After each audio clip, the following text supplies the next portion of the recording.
안녕하십니까. 아미레츠 파이낸셜 수석 부사장 이용돈입니다. 미국 경제 읽어주는 남자 경제남 1월 8일 월요일 순서 시작하겠습니다. 오늘 좀 간단하게 한 네 가지 정도만 얘기할 텐데요. S&P 500 지수가 올해 34번째 최고 종가 기록을 보여줬고요. 테슬라가 지난 금요일 상승한 것만으로도 2024년 손실을 공식적으로 회복했습니다. 보잉은 유죄를 인정했고요. 바이든 현 대통령에게 이번 주가 굉장히 중요한 한 주가 될 것으로 보여지는데요. 지난 금요일 S&P 500 지수가 올해 34번째 최고 종가를 기록했습니다. 올해 S&P 500의 랠리는 16.7%로 증가했습니다.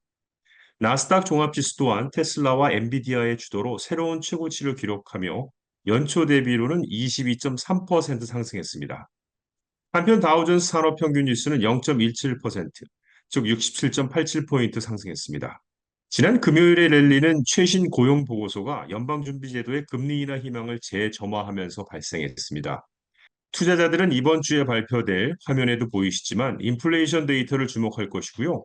6월에 소비자 물가지수, 컨슈머 프라이스 인덱스는 목요일에 발표될 예정이고 CPI라고 우리가 줄여서 얘기하죠.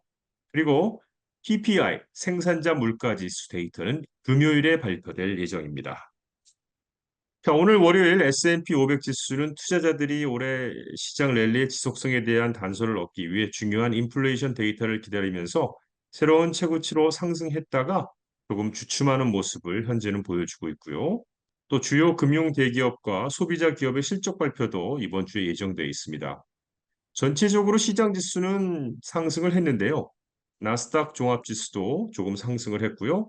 다우존스 산업평균 지수는 지금 이 시각에는 조금 하락한 모습을 보이고 있습니다.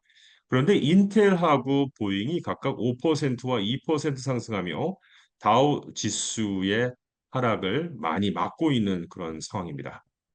S&P 500 지수는 지난 5주 중 네 번째 긍정적인 주를 기록하면서 인플레이션 완화와 경제의 일부 약점이 연방준비제도의 금리 인하로 이어질 수 있다는 지속적인 낙관론 속에 상승세를 보였다가 주춤하고 있습니다. 10년물 국채 수익률은 전 거래일보다 1 베이시스 포인트 오른 4.283%를, 2년물 국채는 2 베이시스 포인트 오른 2.618%를 기록했습니다.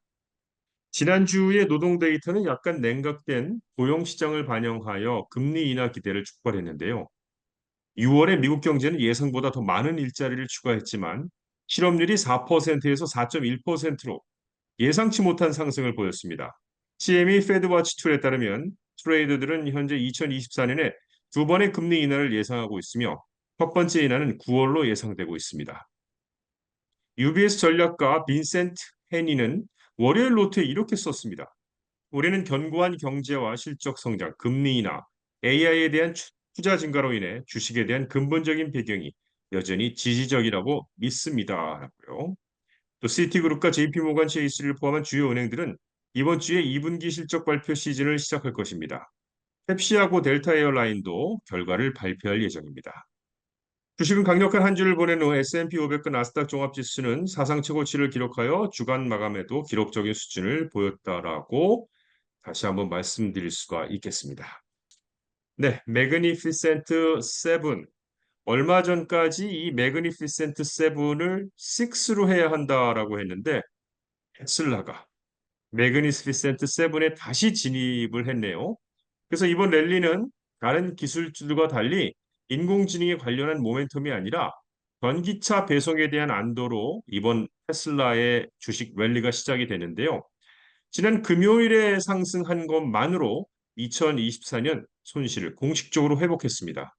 올해 초에 저조한 출발을 보이며 4월 달에는요, 138.80달러까지 하락했었습니다. 하지만 지난주 27% 상승하며 금요일에는 주당 251.55달러로 마감을 했습니다. 지금 화면에 보시면 맨 왼쪽 위는 오늘 하루의 변화를, 그리고 바로 밑에는 지난 3개월을, 그리고 오른쪽 위는 1년을, 그리고 오른쪽 하단은 지난 5년의 변화의 그래프 모습입니다. 일단 최근에 다시 상승한 것으로는 테슬라의 긍정적인 모습을 보이고 있죠. 이번 급등은 지난 화요일에 발표된 2분기의 그 예상보다 좋은 인도량 보고서 덕분이었습니다. 차량 인도량이 전년 대비 4.8% 감소하긴 했지만 예상치를 뛰어넘은 것이었습니다. 그렇기 때문에 이렇게 급등할 수 있었죠. 사실 테슬라는 작년부터요, 뭐 여러분들도 테슬라를 좋아하시든 좋아하시지 않든 아시겠지만 현재 모델들이 출시된 지 오래되어서 사실 참신함은 떨어지고 있죠. 그런 전기차 라인업에 고객을 유치하기 위해 광범위한 할인과 인센티브를 제공해 왔고 그것이 좋은 성과를 보이고 있는 모습입니다. 보잉 얘기를 매주 할 수밖에 없는데요. 그만큼 중요한 얘기가 되어서 그런데 보잉이 두 차례의 737 맥스 추락 사고와 관련된 형사 사기 혐의에 대해 유죄를 인정하기로 합의했다고 일요일 미 법무부가 발표했습니다. 사실 이 두 사고로 346명이 사망을 했죠. 미국의 검찰은 회사가 2021년 합의에서 기소를 면제받은 것을 위반했다고 말했습니다. 새로운 유죄 협상에 따라 보잉은 2억 4,360만 달러의 벌금을 지불하고 3년 동안 회사의 준수 사항을 감독할 독립 모니터를 설치하기로 합의를 했고요. 이 협상은 판사의 승인을 필요로 하며 회사가 최소 4억 5,500만 달러를 준수하고 안전 프로그램에 투자하도록 요구를 하는데요. 또한 보잉의 이사회가 희생자 가족들과 만나는 것도 포함되어 있습니다. 이 협상으로 보잉은 재판은 피할 수 있게 됐습니다. 선거 얘기를 안 할 수가 없죠. 과연 올해 11월 누가 미국의 대통령이 될 것이냐는 경제에도 중요한 영향을 미칠 텐데요. 이번 한 주는 바이든에게는 중요한 한 주가 될 것으로 보입니다. 트럼프를 이렇게 사진에서 빼놓으면은 또 어떤 분들은 뭐 바이든만 부각시키느냐 뭐 이런 시비를 좀 걸기도 해서 두 사람의 얼굴을 다 올려놨는데요. 그런데 어쨌든 조 바이든에 대한 얘기입니다. 조 바이든 대통령은 하원과 상원이 휴일하고 휴회에서 돌아오면서 이번 주 정말 큰 중요한 한 주를 맞이하고 있는데 왜냐하면 경선에서 물러나라는 압력이 높아지고 있기 때문입니다. 몇몇 하원 민주당 의원들은 바이든이 그의 상대인 도널드 트럼프 전 대통령과의 토론에서 참담한 성적을 보인 후에 물러나야 한다고 촉구를 하고 있죠. 바이든은 금요일 밤 ABC 뉴스와의 첫 인터뷰에서 자신의 정신 건강을 변호하며 경선에 계속 남겠다고 다짐을 했는데요. 바이든 대통령의 가까운 동료인 크리스 머피 상원 의원은 지난 일요일 CNN에 출연해서 The clock is ticking, 시간이 없다라고 말하면서 He did not answer all the questions that people in my state have. 그러니까 우리 주 사람들이 가진 모든 질문에 답하지를 못했어. 답답하다라고 언급했습니다. 또 NBC는 하원 민주당 지도자인 하킴 제프리스 의원이 일요일 오후 의원들과 전화해 회의에서 바이든의 당 지도자로서의 미래가 심각하게 의문시되었다고 보도하기도 했습니다. 네, 지금까지 경제 읽어주는 남자 경제남을 마칩니다. 좋은 한 주 되십시오. 고맙습니다.